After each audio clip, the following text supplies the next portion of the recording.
So friends, ये हमारे यहाँ 13वीं के एक दिन पहले 11वें दिन की पूजा होती है। मतलब जैसे जीव जब इस तरह से कोई एक्सीडेंटल डेथ होती है तो उसमें मतलब इस तरह से नारायण बलि और भी कुछ पूजा शांति की मतलब कराई देगी ताकि आत्मा जहाँ भी रहे शांति उनको भगवान अपने चरणों में स्थान दे, उनको शांति मिले।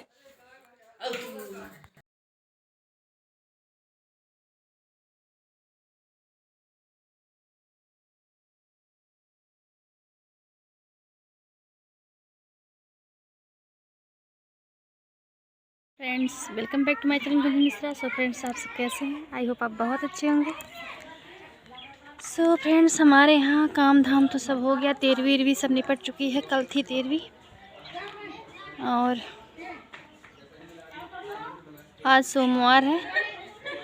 आज 11 तारीख हो गया। अब निकलना है दिल्ली के लिए। भी सोच रही हूँ 2-3 दिन रुक के 2-3 दिन में सोच रही हूँ जाऊँगी मम्मी के यहाँ थोड़ा सा। इतनी दूर आई हूँ तो ना मम्मी पापा से भी मिलना मन। तो मम्मी मेरी कह रही इतनी जल्दी क्यों जा रही, शनिवार को चली जाना, 2-4 दिन तो रह लो मेरे पास। बट टाइम नहीं है, बच्चे की पढ़ाई पे बहुत ज़्यादा इफेक्ट पड़ रहा है इसका। लीव नहीं मिल पाई उसको, मैंने दिया था वहाँ से तो मैं लीव दे नहीं पाई उसको, मतलब उसके स्कूल में, क्योंकि 29 तारीख को हादसा हुआ था। तो अभी मैं छत पे वीडियो बना रही हूँ ना, नीचे बहुत ज़्यादा शोर हो रहा, तो मैं अभी आई कपड़े फैलाने, तो मैं सोचा लाओ थोड़ा सा क्लिप बना लेती हूँ। तो उस दिन जो है बिल्कुल ही टाइम नहीं मिला, क्योंकि 6:30 पौने 7 पे मेरा बेटा आता है पढ़ के। जस्ट वो जैसे आके खड़ा हुआ उसे मतलब उसके पापा आए और बताया कि ऐसे ऐसे हादसा हो गया है। तो वैसे मेरा आने का यहाँ कोई प्लान नहीं था और वो हम लोग को छोड़ के ही चले गए, अकेले चले गए गाज़ियाबाद। कि मतलब बोले कि मैं गांव जाऊंगा, तुम बच्चों को देखना, स्कूल भी मत भेजना। मैंने कहा बताओ इतने दिन कितना कमी, तो 15 दिन तो टाइम हम लोग के यहाँ मतलब होता है कि 12वें दिन 13वीं होती है। और आने जाने मिला के कुल लगभग 15-16 दिन से कम नहीं लगता। आदमी अगर बहुत जल्दी करता फिर भी, तो मुझे पता था कि 15 दिन स्कूल भेजना, फिर जो है गुस्सा करने लगे, लेकिन मेरा मन नहीं माना। क्योंकि मेरी चाची जी मतलब लगाव है, आपस का अपना परिवार होता है ना। तो वही कहते हैं दुख की घड़ी में इंसान भगवान मतलब उस कष्ट को, हम उनके कष्ट को कम तो नहीं कर सकते हैं, या उनका बेटा तो हम नहीं लौटा सकते हैं। लेकिन बस ये होता है ना कि अपनेपन का थोड़ा एहसास होता है कि चलो हाँ हमारे पास हमारी फैमिली है। और फैमिली बहुत बड़ी स्ट्रेंथ होती है हर इंसान की, मतलब परिवार समझ लिया बहुत बड़ी ही स्ट्रेंथ होती है। तो इस मतलब उस टाइम ये सोचने का वो ही नहीं मिला कि हमारा क्या नुकसान फ़ायदा, कुछ नहीं समझ में आता है। नहीं तो मेरी गाड़ी, दोनों गाड़ी बंद हैं, मतलब खड़ी हैं, चल नहीं रही हैं।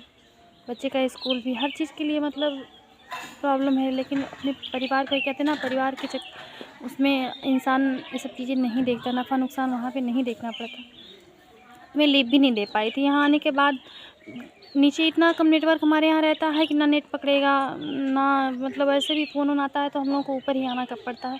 बहुत कम जो है, पता नहीं क्यों ऐसा यहाँ पे हो रहा है। जियो का चलता है, वी हो या एयरटेल, मतलब आइडिया हो, ऐसे सब नहीं चलते हैं।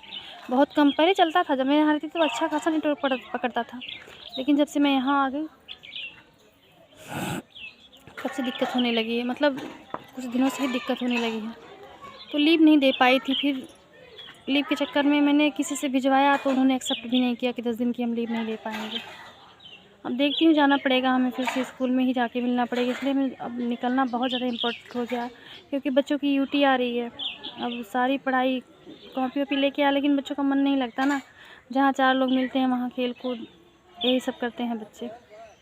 तो देखिए, हो सकता है हम लोग, कितना तारीख पड़ रहा है, शायद 14 तारीख हो सकता है निकल जाए यहाँ से।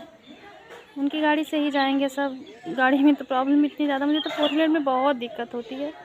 पूरे रास्ते भर इतना, मैं और मेरा बड़ा वाला बेटा, छोटा वाला भी किया था लेकिन कम किया था, लेकिन मैं और मेरा बड़ा वाला बेटा बहुत ज़्यादा उल्टी हम लोग किए थे, क्योंकि कुछ खाए पिए भी नहीं थे। मतलब मुझे लगता है 24 घंटे से कुछ खाए नहीं पिए, क्योंकि 29 तारीख को हादसा हुआ।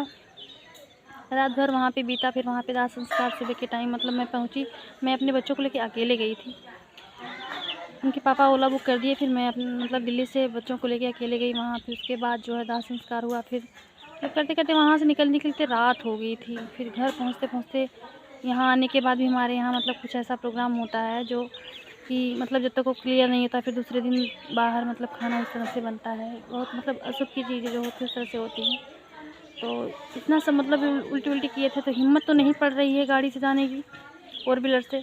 लेकिन प्रॉब्लम इस बात की है कि हम लोग के यहाँ डायरेक्ट ट्रेन भी नहीं चल रही है। पता नहीं क्यों इधर का रोड का जो है सारा ब्लॉक कर दिया। ऐसे मेरी पिछले साल मेरी भतीजी की शादी थी, वैसे भी उसके लिए दिक्कत होगी, तो हमें यहाँ से लखनऊ रोडवेज़ पकड़ना पड़ा लखनऊ के लिए, फिर उसके बाद वहाँ से ट्रेन। इस तरह ना कई जगह चेंज करने में दिक्कत होती है। जैसे जेंट्स लोग हैं यहाँ सिंगल पर्सन है तो उसके लिए इतनी प्रॉब्लम नहीं होती, लेकिन जब फैमिली लेके जाना होता है तो दिक्कत ज़्यादा हो जाती है। तो देखिए अब कैसे निकलते हैं हम लोग। मम्मी के यहाँ जाना है, सोच रही हूँ, सबको कह रहे हैं कि तेरे भी कितने दिन कहीं नहीं जाते हैं, तो देखती हूँ आज निकलती हूँ मम्मी के यहाँ, कल निकलती हूँ, अभी कोई डिसाइड भी नहीं है। एक आध दो जगह और जाना है।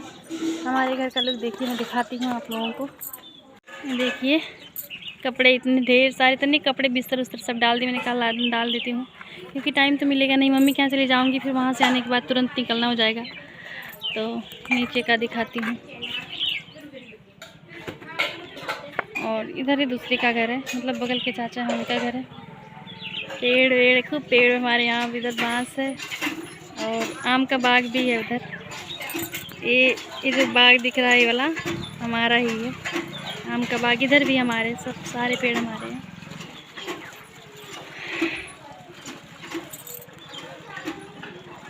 तो यही है हमारे घर का लुक। उधर की छत दूसरे की एकदम सटा सटा के बना दिए हैं, ना रेलिंग बनाए ना कुछ। यही है हमारा गांव। खेत वेत दूर दूर से दिख रहे हैं, आपको दिखाती हूँ आप लोगों को। दूर दूर तक खेत वेत दिख रहे हैं। देखिए गांव में कुछ अच्छा ही होता है, वहाँ शहर में बैठे बैठे लेकिन इंसान क्या करे, रोजी रोटी के लिए निकलना पड़ता है। दूर दूर तक खेत दिखाती हैं आप लोगों को। देखिए इधर सारे पेड़ पौधे।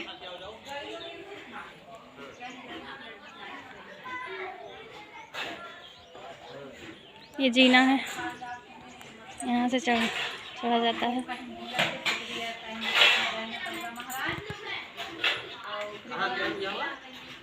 नीचे बहुत ही ज़्यादा शोर हो रहा है।